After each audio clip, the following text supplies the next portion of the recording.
Politique première, avec Christophe Jacubizine, encore un sommet européen.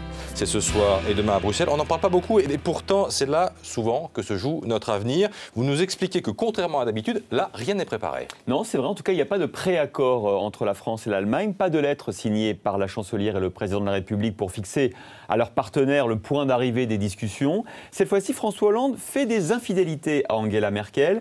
Est-ce que le couple franco-allemand doit être une relation exclusive ?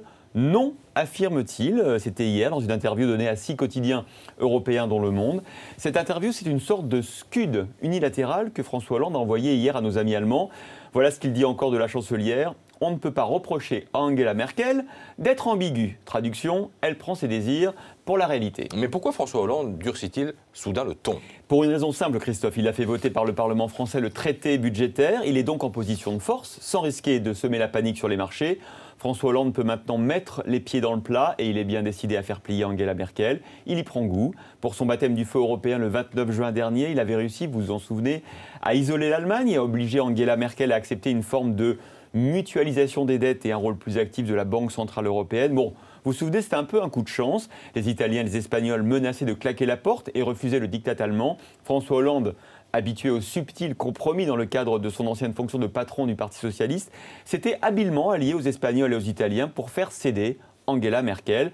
Vous le savez, ce rebondissement surprise du sommet du 29 juin est finalement la clé du sauvetage de l'euro, dont s'est réjoui François Hollande hier dans sa grande interview. Alors justement, l'euro est-il vraiment sauvé, comme le dit le président de la République ? C'est vrai que plusieurs indicateurs sont au vert en tout cas. L'euro remonte face au dollar, 1,32 hier, ça veut dire que la confiance des investisseurs revient. Ensuite, les taux d'intérêt sont incroyablement bas, ça veut dire que la spéculation a cessé. Une bonne nouvelle pour les Français, vous savez, les taux de l'immobilier n'ont jamais été aussi bas depuis très longtemps. Donc oui, sur ce plan-là, en tout cas, la tempête s'éloigne. Mais en durcissant le ton face à Angela Merkel, François Hollande démarre une autre bataille tout aussi périlleuse.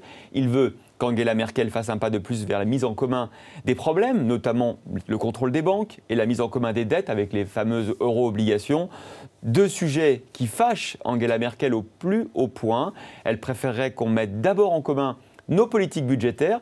Si vous préférez, Christophe, qu'on mette en place un ministre des Finances allemand à la place de notre ministre du Budget, Jérôme Cahuzac. D'ailleurs, la chancelière allemande propose pour 2013 la création de ce ministre européen des Finances.